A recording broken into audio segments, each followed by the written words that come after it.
ਅੱਛਾ ਜੀ, ਮੈਂ ਤੁਹਾਡਾ ਆਪਣਾ ਲਾਲਾ ਗੁੱਲੂ ਜੀ। ਅਸੀਂ ਆਏ ਹਾਂ ਇਸ ਟਾਈਮ ਸੈਫਲ ਮਲੂਕ ਝੀਲ ਤੇ। ਬਹੁਤ ਮਜ਼ਾ ਆ ਰਿਹਾ ਵਾ, ਲੇਕਿਨ ਜਿਹੜਾ ਪਿੱਛੋਂ ਮਜ਼ਾ ਆਇਆ ਨਾ ਪਹਾੜੀਆਂ ਚੜ੍ਹ ਕੇ ਜਿਹੜਾ ਆਏ ਆ, ਬਹੁਤ ਖਤਰਨਾਕ ਰਸਤਾ ਸੀ, ਬਹੁਤ ਹੀ ਖਤਰਨਾਕ ਰਸਤਾ ਸੀ। ਇਹ ਡਬਲ 4 ਜਿਹੜੀਆਂ ਗੱਡੀਆਂ ਨਾ ਜੀ ਇੱਥੇ 4x4 ਉਹ ਹੀ ਲੈ ਕੇ ਆਉਂਦੀਆਂ ਵਾ, ਦੂਸਰੀ ਗੱਡੀ ਦੀ ਜ਼ਰੂਰਤ ਨਹੀਂ ਹੈ ਸੈਫਲ ਮਲੂਕ ਤੇ ਆਉਣਾ। ਆਉਂਦੀਆਂ ਵੀ ਹੈ ਵਿੱਚ ਬਾਜ਼ਾਰੋਂ ਜੇ ਉਹ ਆਉਂਦੀਆਂ, ਲੇਕਿਨ ਆਮ ਸਿੰਪਲ ਗੱਡੀ ਜਿਹੜੀ ਸਾਦਾ ਨਾ ਉਹ ਸੈਫਲ ਮਲੂਕ ਤੇ ਨਹੀਂ ਆ ਸਕਦੀ। 4x4 ਗੱਡੀਆਂ ਵਾ, ਔਰ ਉਹਨਾਂ ਦੀਆਂ ਅੱਜ ਕੱਲ੍ਹ ਜਿਹੜੀਆਂ ਵਾ ਟੂਰਿਸਟ ਦੀ ਵਜ੍ਹਾ ਤੋਂ ਮੌਜਾਂ ਲੱਗੀਆਂ ਵਾ, ਮੂੰਹ ਮੰਗਿਆ ਕਿਰਾਇਆ ਲੈ ਰਹੇ ਆ, ਹੱਦ ਤੋਂ ਜ਼ਿਆਦਾ ਫੀਸ ਉਹ ਜਿਹੜੇ ਅਦਾ ਕਰਨ ਡਏ ਆ ਟੂਰਿਸਟ ਕੋਲ। ਬਾਕੀ ਨਜ਼ਾਰਾ ਤੁਸੀਂ ਆਪ ਦੇਖ ਸਕਦੇ ਹੋ, ਬਹੁਤ ਹੀ ਖੂਬਸੂਰਤ ਨਜ਼ਾਰਾ ਵਾ, ਬਹੁਤ ਹੀ ਖੂਬਸੂਰਤ ਨਜ਼ਾਰਾ। ਹਲਕੀ ਹਲਕੀ ਧੁੱਪ ਵੀ ਆ, ਬਲਕਿ ਤੇਜ਼ ਹੋ ਗਈ ਹੁਣ, ਤੇ ਜਿਹੜਾ ਵਾ ਹਲਕੀ ਹਲਕੀ ਸਰਦੀ ਮਹਿਸੂਸ ਹੋ ਰਹੀ ਆ। ਰਾਤੀ ਬਹੁਤ ਜ਼ਿਆਦਾ ਸਰਦੀ ਸੀ, ਕੰਬਲ ਲਿਆ ਸੀ, ਕੰਬਲ ਦੇ ਵਿੱਚ ਵੀ ਸਰਦੀ ਲੱਗ ਰਹੀ ਸੀ।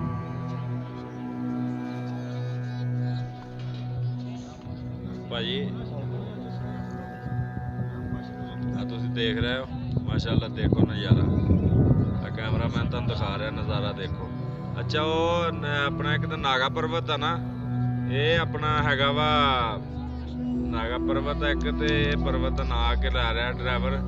ਅਜੇ ਤੇ ਬਰਫ਼ ਜੰਮੀ ਹੈਗੀ ਆ। ਕੋਸਾਰ ਮਲਕਾ ਕੋਸਾਰ ਕੀ ਮਲਕਾ ਕੋਸਾਰ, ਹਾਂ ਪਰਬਤ ਜਿਹੜਾ ਨਾ ਮਲਕਾ ਕੋਸਾਰ ਪਰਬਤ ਆ ਜੀ। ਇਹ ਸਾਰੇ ਪਹਾੜਾਂ ਦੇ ਵਿੱਚੋਂ ਤੁਸੀਂ ਦੇਖ ਸਕਦੇ ਆ, ਸਭ ਤੋਂ ਜ਼ਿਆਦਾ ਉਸੇ ਪਹਾੜ ਤੇ ਬਰਫ਼ ਜੰਮੀ ਹੈ, ਤੇ ਉਹ ਸਫੈਦ ਬਰਫ਼ ਆ, ਦੂਸਰੀ ਗੱਦੀ ਬਰਫ਼ ਆ। ਇਹ ਵੀ ਥੋੜਾ ਜਿਹਾ ਇਹਦੇ ਵਿੱਚ ਫਰਕ ਹੈਗਾ। ਆ ਦੇਖ ਲਓ, ਆ ਜਿਹੜੀ ਬਰਫ਼ ਇਹ ਗੰਦੀ ਹੈਗੀ ਇੱਧਰਲੇ ਪਹਾੜਾਂ ਜਿਹੜੀ ਕੋਈ ਹੈ ਵੀ ਹੈ ਨਾ ਥੋੜੀ, ਉਹ ਬਰਫ਼ ਜਿਹੜੀ ਉੱਧਰਲੀ ਸਾਈਡ ਤੇ ਕੈਮਰਾਮੈਨ ਤੁਹਾਨੂੰ ਦਿਖਾਉਂਦਾ ਉਹ ਜ਼ਿਆਦਾ ਚਮਕ ਰਹੀ ਹੈ। ਜਿਹੜਾ ਆ ਬਰਫ਼ ਜਿਹੜੀ ਹੈ ਨਾ ਨੈਚੁਰਲ ਜੀ ਮਹਿਸੂਸ ਹੋ ਰਹੀ ਹੈ।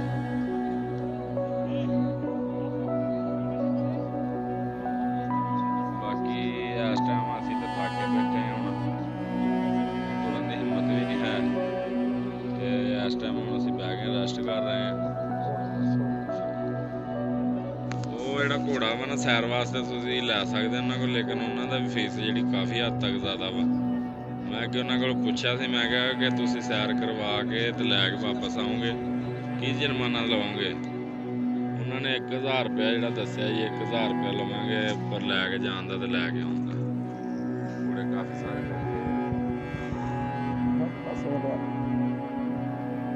ਜਿਵੇਂ ਤੁਸੀਂ ਦੇਖ ਰਹੇ ਹੋ ਹਰ ਪਾਸੇ ਹਰਿਆਲੀ ਹੈ, ਬਹੁਤ ਸਾਰੇ ਲੋਕ ਪਾਕਿਸਤਾਨ ਦੇ ਮੁxtਲਿਫ ਇਲਾਕਿਆਂ ਤੋਂ ਇਸ ਜਗ੍ਹਾ ਤੇ ਆਏ ਹੋਏ ਆ, ਤੇ ਇਸ ਟਾਈਮ ਇਹ ਉਹ ਮਸ਼ਹੂਰ ਝੀਲ ਆ। ਕੋਈ ਵੀ ਪਾਕਿਸਤਾਨ ਦਾ ਟੂਰਿਸਟ ਜਿਹਨੂੰ ਸ਼ੌਕ ਆ ਉਹ ਲਾਜ਼ਮੀ ਇਸ ਪੁਆਇੰਟ 'ਤੇ ਆਉਂਦਾ। ਇਹ ਝੀਲ ਤੇ ਚਲੋ ਜਿਹੜੀ ਖੂਬਸੂਰਤ ਹੈ ਹੀ ਹੈ ਵਾ, ਪਹਾੜਾਂ ਦੇ ਉੱਤੇ ਬਰਫ਼ ਵੀ ਜੰਮੀ ਹੈ, ਲੇਕਿਨ ਇੱਥੇ ਤੱਕ ਆਉਣ ਦਾ ਜਿਹੜਾ ਰਾਸਤਾ ਵਾ ਉਹ ਵੀ ਇੱਕ ਕੋਈ ਖਾਸ ਭਾਰੇ ਦਿਲ ਵਾਲੇ ਰੱਖ ਸਕਦਾ ਵਾ। ਸੱਜਣੋ ਤੁਸੀਂ ਵੇਖੋ, ਔਰ ਦੇਖੋ ਇਹ ਪਹਾੜੀ ਬੱਕਰੇ ਨਜ਼ਰ ਆ ਰਹੇ ਤੁਹਾਨੂੰ, ਇਹ ਪਹਾੜੀ ਜਾਨਵਰ ਆ, ਇਹਨਾਂ ਨੂੰ ਕੋਈ ਰੱਸੀਆਂ ਨਹੀਂ ਹੈ, ਜਿੱਦਾਂ ਖੁੱਲੇ ਫਿਰਦੇ ਖੁੱਲਾ ਖਾਂਦੇ ਆ। ਇਹ ਬਿਲਕੁਲ ਇਹਨਾਂ ਦਾ ਪਿਓਰ ਗੋਸ਼ਤ ਦਾ ਜ਼ਾਇਕਾ ਹੁੰਦਾ, ਔਰ ਇਹ ਤਾਕਤ ਵਾਲੇ ਜਾਨਵਰ ਹੁੰਦੇ ਆ। ਦੇਖੋ ਇਸੇ ਤਰ੍ਹਾਂ ਜਿੱਦਾਂ ਪਹਾੜੀ ਲੋਕ ਮਜ਼ਬੂਤ ਹੁੰਦੇ ਆ, ਸਾਡੇ ਲੋਕਾਂ ਨਾਲੋਂ ਜ਼ਿਆਦਾ ਤਾਕਤਵਰ ਹੁੰਦੇ ਆ, ਇਸੇ ਤਰ੍ਹਾਂ ਹੀ ਜਾਨਵਰ ਵੀ ਇੱਥੇ ਦੇ ਜ਼ਿਆਦਾ ਤਾਕਤਵਰ ਆ। ਇੱਥੇ ਦਾ ਦੇਖੋ ਬਹੁਤ ਖੂਬਸੂਰਤ, ਤੇ ਤੁਸੀਂ ਜਦੋਂ ਵੀ ਕਦੇ ਤੁਹਾਡਾ ਟਾਈਮ ਲੱਗੇ ਤੁਸੀਂ ਲਾਜ਼ਮੀ ਆਓ। ਇਹ ਹੈ ਕਿ ਅਗਰ ਫੈਮਿਲੀ ਨਾਲ ਆਉਣਾ ਤਾਂ ਬਿਹਤਰ ਇਹ ਆ ਕਿ ਤੁਸੀਂ ਮਰੀ ਚਲੇ ਜਾਓ, ਕਿਉਂਕਿ ਥੋੜ੍ਹਾ ਖਤਰਨਾਕ ਆ, ਚੜ੍ਹਾਈਆਂ ਬਹੁਤ, ਔਰ ਖਾਸ ਕਰ ਆਪਣੀ ਗੱਡੀ ਵਾਲਾ ਬੰਦਾ ਜਿਹੜਾ ਵਾ ਉਹਦੇ ਵਾਸਤੇ ਇਹ ਆ ਕਿ ਉਹ ਆਵੇ ਤੇ ਫਿਰ ਇੱਥੋਂ ਜੀਪ ਵਗੈਰਾ ਕਰਾ ਕੇ ਆਵੇ। ਇਸ ਜਗ੍ਹਾ ਪਹੁੰਚਣਾ ਉਹਦੇ ਵਾਸਤੇ ਨਾਮੁਮਕਿਨ ਹੀ ਹੈ ਤਕਰੀਬਨ। ਹਾਂਜੀ, ਕਗਾਨਰਾਂ ਤੱਕ ਵੀ ਬਹੁਤ ਮੁਸ਼ਕਿਲ ਆ, ਲੇਕਿਨ ਪਹੁੰਚ ਜਾਂਦਾ ਬੰਦਾ ਚਲੋ। ਲੇਕਿਨ ਇਸ ਵਾਸਤੇ ਤੁਹਾਨੂੰ ਲਾਜ਼ਮੀ ਇਹ ਰਿਕਮੈਂਡ ਕਰਦੇ ਹਾਂ ਕਿ ਤੁਸੀਂ ਕੋਸ਼ਿਸ਼ ਕਰੋ ਕਿ ਆਪਣੀ ਫੈਮਿਲੀ ਨਾਲ ਜਾਣਾ ਤੇ ਬੱਚੇ ਨਾਲ, ਤੇ ਆਪਣੀ ਗੱਡੀ 'ਤੇ ਜਾਣਾ ਤੇ ਮਰੀ ਤੱਕ ਚਲੇ ਜਾਓ, ਉੱਥੇ ਤੁਸੀਂ ਲਿਫਟ ਵਗੈਰਾ ਦੇਖ ਸਕਦੇ ਹੋ। ਤੇ ਬਾਕੀ ਉਮੀਦ ਹੈ ਅੱਜ ਦੀ ਵੀਡੀਓ ਤੁਹਾਨੂੰ ਚੰਗੀ ਲੱਗੀ ਹੋਏਗੀ, ਤੇ ਮੈਂ ਰਾਣਾ ਸ਼ਬਾਜ਼, ਤੇ ਤੁਸੀਂ ਦੇਖ ਰਹੇ ਹੋ ਚੈਨਲ ਅੱਲਾ ਵਕਾਰ।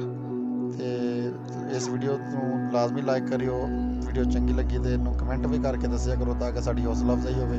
ਤੇ ਜੇ ਤੁਸੀਂ ਹਾਲੇ ਤੱਕ ਸਾਡਾ ਚੈਨਲ ਸਬਸਕ੍ਰਾਈਬ ਨਹੀਂ ਕੀਤਾ ਤੁਸੀਂ ਚੈਨਲ ਲਾਜ਼ਮੀ ਸਬਸਕ੍ਰਾਈਬ ਕਰੋ। ਦੇਖੋ ਛੋਟੇ ਛੋਟੇ ਬੱਚੇ ਜਿਹੜੇ ਇੱਥੇ ਦੇ ਕੰਮ ਹੀ ਲੱਗ ਰਹੇ ਆ, ਫਿਰ ਰਹੇ ਆ, ਤੇ ਹੁਣ ਥੋੜੀ ਨਾ ਗੈਸ ਟਾਈਮ ਗਰਮੀ ਹੋ ਗਈ ਜ਼ਿਆਦਾ। ਅੱਛਾ, ਬੱਚੇ ਛੋਟੇ ਛੋਟੇ ਫਿਰ ਰਹੇ ਆ ਬਾਈ ਸ਼ਵਾਦ। ਅੱਗੇ ਇਹਦੇ ਉੱਤੇ ਫੁੱਟਬਾਲ ਖੇਡਦੇ ਲੋਕ।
ਵਾਲਾ ਬੰਦਾ ਪਿੱਛੇ ਬੈਠਾ ਵਾ